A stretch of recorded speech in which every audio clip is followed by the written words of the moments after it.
Her life will never be the same. I told her I didn't do this. Latasha Bacon's 18-month-old daughter was placed in foster care after she took her to the hospital for an injury she got at daycare. It was a nightmare Latasha says only got worse.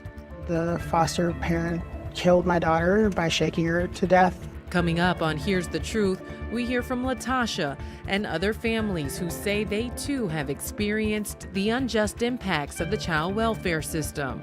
It's just been so heartbreaking, that they would even separate their siblings. Plus, a former Hennepin County child welfare investigator is blowing the whistle on what she saw from the inside. Then we sit down with organizers who are at the forefront of implementing solutions to help keep families together. We all know if the children are protected, the future of that community is not protected. This special episode is not about one case, but about a system so many say desperately needs to be reformed. Can you share just from your own experience if you felt like the child protection service system was fair to you and to your family? No, it wasn't fair at all. It's very discriminatory. And it's abuse of discretion, They do have a lot of power, and they can, decide who they want to provide service to, who they don't. Yeah, very biased. And I know in your instance, you mentioned having a relative that wanted to step in, and I think that we've seen in other communities, if there is a qualified relative that can provide a safe environment, that child would be placed temporarily in their care. It's not because they don't qualify, it's because they don't want the kids to go there. They make more money on them being outside of that. So they put them in the system because they make more money that way. Not only did they do that, this Joy and Bryden were together, raised from birth with my mom. They separated him and adopted him out, and the lady that had him gave Joy back to the system. We just found her 5 months ago, like a month before Christmas.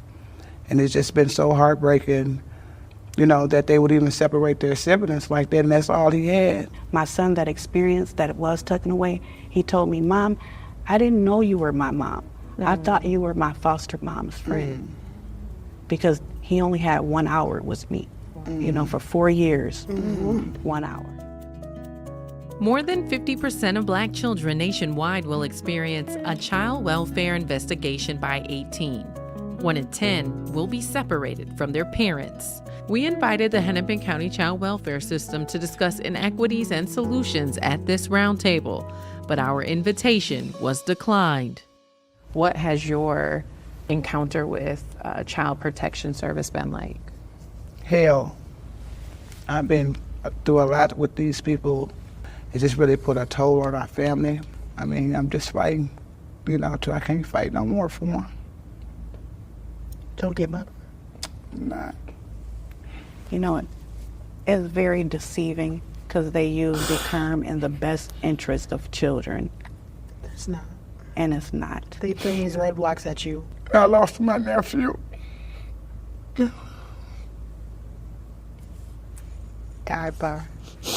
There's no words for what they put you through. And the type of stuff they bring up, like they lie, they cheat to get into your home, and they don't do anything. Yeah, they take the kids and allow them to lose the house. But they help the foster parent with housing, with Section 8, whatever they need. But why they won't help the parents to get their kids and to do what they need to do as a program to stability for their families. That's it. It's cost effective again. That goes back to cost effectiveness because they make more money for these kids to be out at home than they would if they helped them get housing. So they're trying. It's like the public defenders they give you aren't there to help you. They work for the county, and the judge works for the county. The CPS worker works for the county. Who's here to work for me and my kids then? And that's why many of these moms say they're now working to help other families navigate the same system that broke their families apart. As a mother, how would you describe that pain of being separated from your child? It's unbearable. There's no words that could describe the pain that you feel. It's just like it's a continuous traumatizing feeling even after the child is returned. My son's still not the same. I mean, it's very helpless. You feel helpless, and it's your job to protect your kids. You bring them into this world, it's your job to take care of them. And you're sitting there, and your kids are looking at you, and you can't do anything. Right. So how would you describe it? It was a lot of depression. When they took them, even though they took them to my mom's house, it was hard for me because that's all I had is my kids. If you were able to provide feedback to the county in terms of things that they could do to make their process more equitable for other families, what would be some of the things that you would say that they should do to improve the process?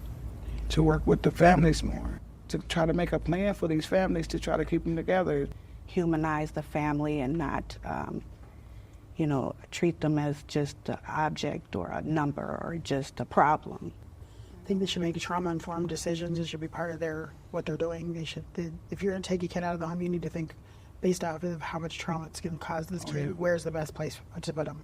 Because putting a kid who has never seen white people before with white people, it's going to be really confusing. Yeah. And it's cultural shock. And to recognize, like in their position of power, that there is a room where they can make mistakes, that they're not always right. Because a worker could be doing their job and not know the harm that they're causing. And then when they feel that, the morality of it part, and they want to back out, there's always someone higher that's still pushing the agenda. In fact, a former Hennepin County child welfare investigator agrees. Coming up next, we hear from someone who was on the inside and says she saw the discrimination firsthand. I believe that the numbers show that there is a systemic rot, not just within Hennepin County, but the entire country as a whole. That's next on Here's the Truth. This commercial break is powered by U.S. Bank's Access Commitment Initiative. U.S. Bank is building Black wealth by uplifting and supporting Black-owned businesses like these. Hi, I'm Devonna Pittman, founder and CEO of Nature Syrup Beauty. Like so many other Black women, I navigated a love-hate relationship with my hair that led to me formulating a line of plant-based hair care. Nature Syrup is more than a beauty brand. It represents the essence of what people with textured hair desire to see when they look in the mirror.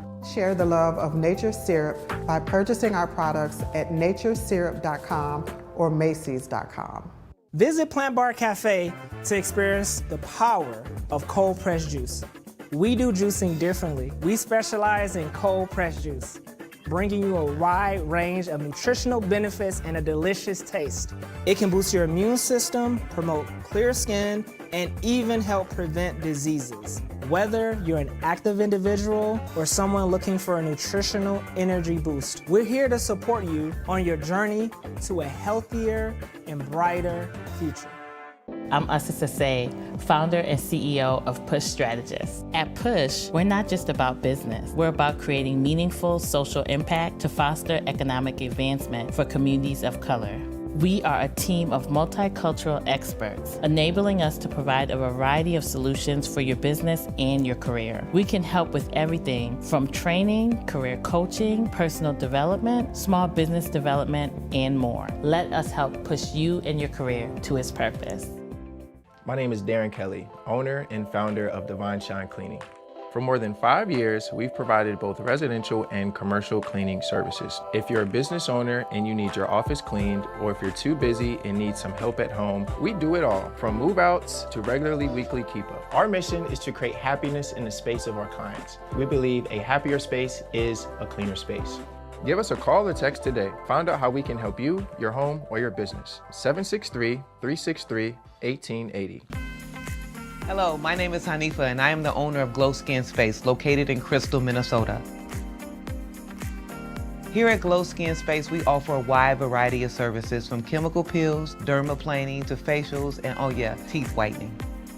Here at Glow Skin Space, we treat you like family. So whenever you want to book a spa experience, please make sure to call us at 612-281-8989. The numbers show that there is a systemic rot, A former Hennepin County child welfare investigator is speaking out, blowing the whistle on the patterns and practices she says were discriminatory. In your almost 6 years with Hennepin County, did you observe any patterns pertaining to the separation of Black families? Yes, being in case management for so many years, we would get the cases that had been opened after an investigation, and if most of the cases are families of color that we would get by the time it got into case management, that was the vast majority of the cases, just by virtue of the numbers. How would you describe the racial disparities that exist within the child protection service system at Hennepin County?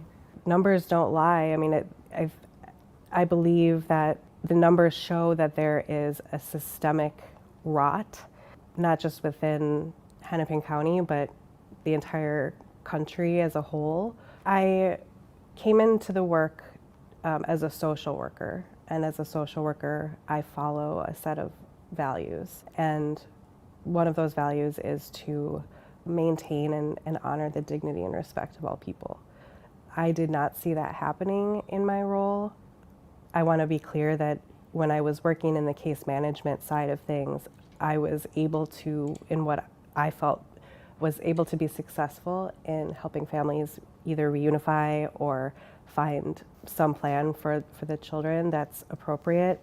However, once I got into investigations and I saw the way that families were being investigated, it completely turned my opinion upside down. It's so clear that so much needs to change, but there's no actual real effort to change it. And maybe like changing it means completely redoing it. What are some of the changes that you think would be effective in eliminating the racial disparities? I think a lot of it comes down to our statutory guidelines in Minnesota, whether we are actually following the law. So, for instance, there could be a child, like you said, like in a child from a family of color where the mom has a mental health issue and she did something where the child was not safe.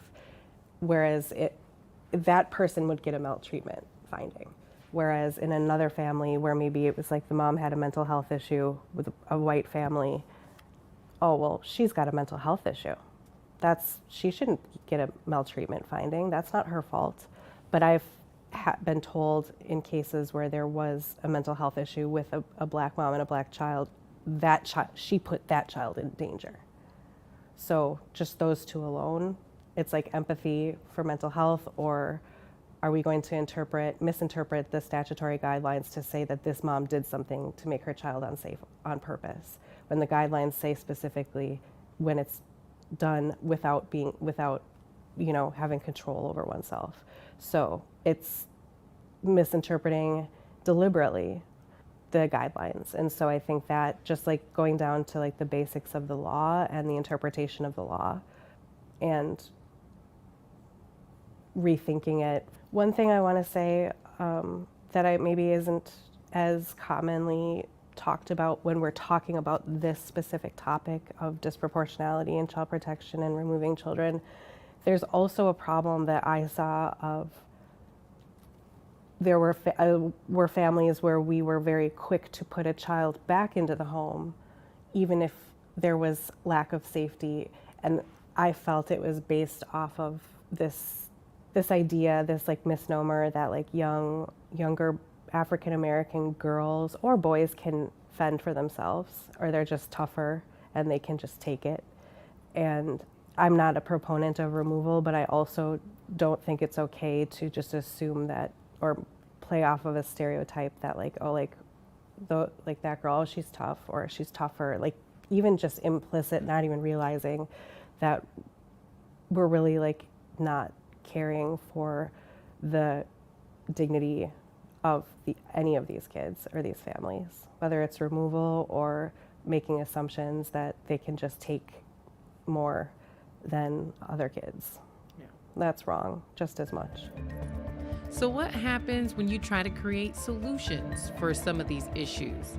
After the break, we introduce you to the people who are on the front lines fighting to keep Black families together. Certain families are looked at as human beings, Other families are looked at like social burdens that they have to step in and do what's right for because their communities just don't know no better. That's next on Here's the Truth. Are you ready to get in the best shape of your life? At Sir Boxing Club, we offer high-intensity workouts that will push you to your limits and help you reach your fitness goals. Our gym is equipped with state-of-the-art equipment and a family atmosphere. Experienced trainers will guide you every step of the way, whether you're a beginner or a seasoned fighter. Come join us today and start your journey towards a stronger, healthier you.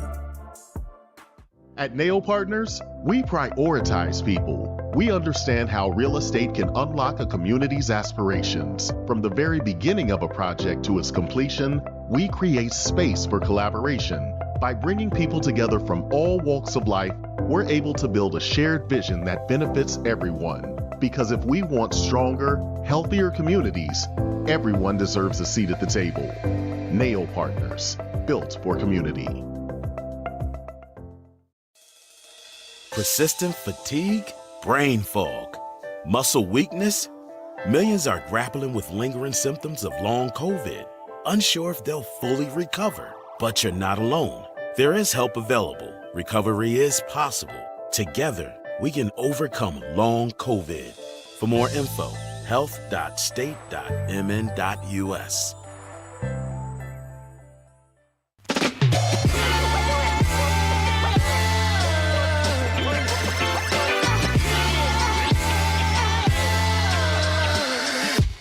Black Business Enterprises is a power grid of over 1 million Black entrepreneurs worldwide.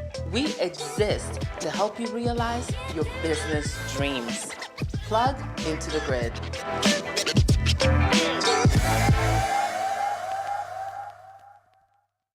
It's time. Time for America's promises to Black and Brown Minnesotans to be fulfilled. It's time for us to equitably share in the wealth of our nation. That's why the Center for Economic Inclusion was created, to embolden employers to invest in Black and Brown-owned businesses and to leverage our talent to bring wealth into our community. The Center for Economic Inclusion measures what works, and we hold leaders accountable. The time is now. Build with us.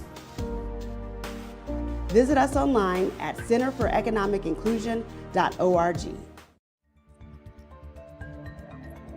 I've had cases in court where a mother was dinged by the white parenting supervisor because she didn't make wooing sounds at her baby. Those small things that could really have a family tied up in court for a long time if they don't have an advocate and someone to speak on their behalf. I just got a family that I'm working with now who had the children removed because the mom didn't hug the daughter when she was crying. When you start putting families through that type of trauma, it should be able to fit under the parameters of the law and not how the social worker or the social worker supervisor or the county attorney believe or feel what's going on. For the past 7 years, Khalees Houston, founder of Village Arms, has been advocating to pass the African American Preservation Act. The bill was drafted in a way that it responds directly to what our families are experiencing in practice. The letter of the law presents the opportunity to create conditions for better outcomes. The spirit of the law is going to be linked to everybody inside of the regulatory agencies, their biases, and how they socially see the people that they have to serve. Certain families are looked at as human beings. Other families are looked at like social burdens that they have to step in and do what's right for because their communities just don't know no better. Counties and the courts work together to perpetuate disparities. So a lot of the decisions that they were making on the cases weren't as to the best interest of the child. It was based on whatever agreement they could come up with in the back of the courtroom. Family law attorney Rhea Spears gives us insight into what it's really like navigating the family and juvenile legal system. I went into juvenile court. I was shocked that they were terminating the rights of a father, even though the only allegations against him were that he had told the child over the phone that he was going to spank him or whoop him after he found out he'd been fighting at school. All the other lawyers were treating me like I was crazy for fighting so passionately because this is just how it works. Thomas Berry, co-chair of the NAACP Child Protection Committee, says racial bias is at the center of the disparities we see in the child protection service system. The system is almost wired to profile, Black and Native families. The very first time the family meets the judge, Whatever the social worker says, whatever the county attorney says, it's ipso facto. The judge doesn't need proof. The judge doesn't need anything else, no matter what the family says. If the family says, I never touched this child a day in my life, it does not matter. All the story has to be is compelling enough for the judge to believe it. Nick Muhammad of Black Civic Network talked about the financial side of the child welfare system.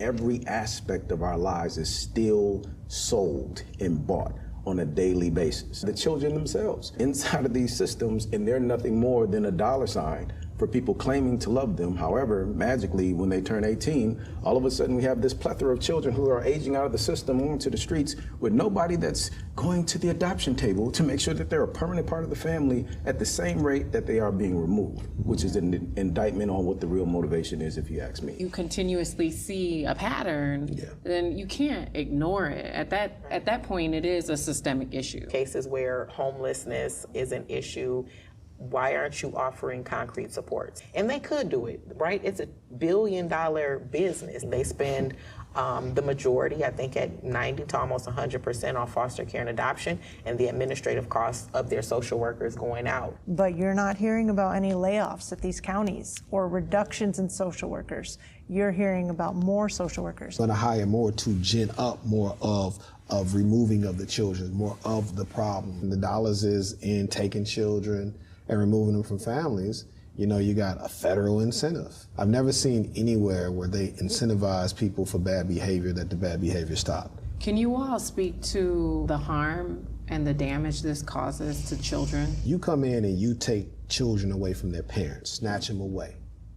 Those children have to live with the idea that I'm not even safe with my parents. Then when the kid has mental health issues, they say that it's because of whatever they experienced in the home before removal. They're only trying to figure out in therapy what your family did to you. Why are you angry? Why are you depressed? Why are you overeating? Not paying attention to the fact that this child has been separated from not just their parents, but everything that's ever been familiar to them. We had some kids that would stop getting out of bed after being separated. Some will become violent. I can't tell you how many of my chocolate babies I had to encourage about their skin and their hair and just letting them know they're beautiful, et cetera, because a lot of that had been torn down. It seems the same level of criticism that families are held to is not the same standard for the foster care family. And on a practice level, it's just racism. You all had us come down to Child Protective Court. The way that they set the case up was so sloppy. They pinned charges on the father that didn't even belong to him. So they had 4 or 5 charges on this man's petition that had nothing to do with him. They weren't even his. They were not even his. And the judge called a recess. We went down to the self-help center with this young man and were able to pull up the right records, but they never removed that information from his petition. In order for them to make the petitions look more weighty, at times they'll add a lot of fabricated information, and that's why I added that piece in the bill that the social workers would be held accountable if they were adding fabricated information into those petitions, because I saw it so much. What are things that the counties, the state can do to try and minimize the harm that they're causing, specifically in the Black community? So the African American Family Preservation Act, there are a ton of protections in that bill mandating those safety plans and active efforts to ensure the family is connected to resources and supports very early on in the case so they don't experience that deeper end involvement.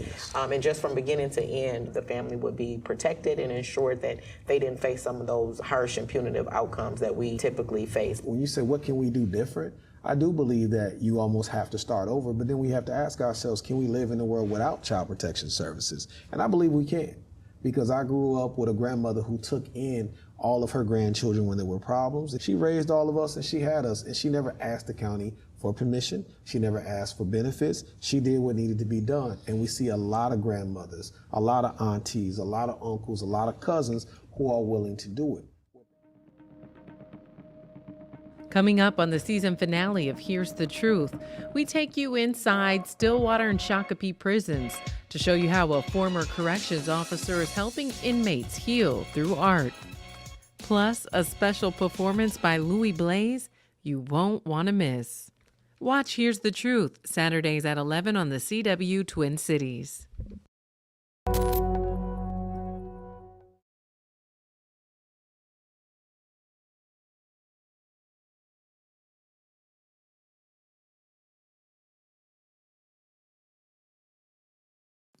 I see here you recently had COVID-19. Your natural immunity can help, but with new variants emerging, your risk increases over time.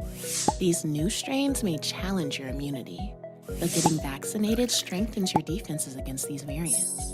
Let's discuss your vaccination options today.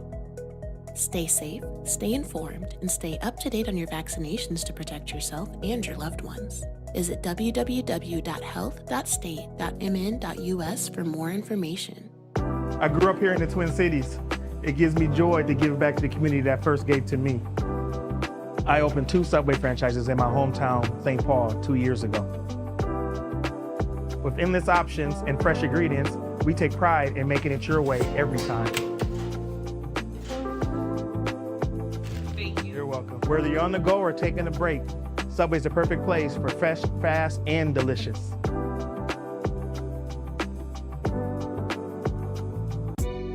KobeCo creates the scents and sounds for restorative self-care. From burned out to calm and lit, we hand pour each soy-based candle and create a playlist to match. Because we believe self-care is a whole vibe. Light, listen, and vibe. Shop our products at lovekobeco.com. Here at BMT, our fellas noticed the common aspiration with our young black boys becoming an athlete. That's why we've rebranded to emulate a sports communication style, with teachers shining as the quarterbacks to their education. We huddle to showcase togetherness, brotherhood, and empowerment. Our kids will get to see BMT men excelling in classrooms and believing they can too. Together, we can portray black male teachers as world champions. Persistent fatigue, brain fog, muscle weakness. Millions are grappling with lingering symptoms of long COVID, unsure if they'll fully recover. But you're not alone. There is help available. Recovery is possible. Together, we can overcome long COVID. For more info, health.state.mn.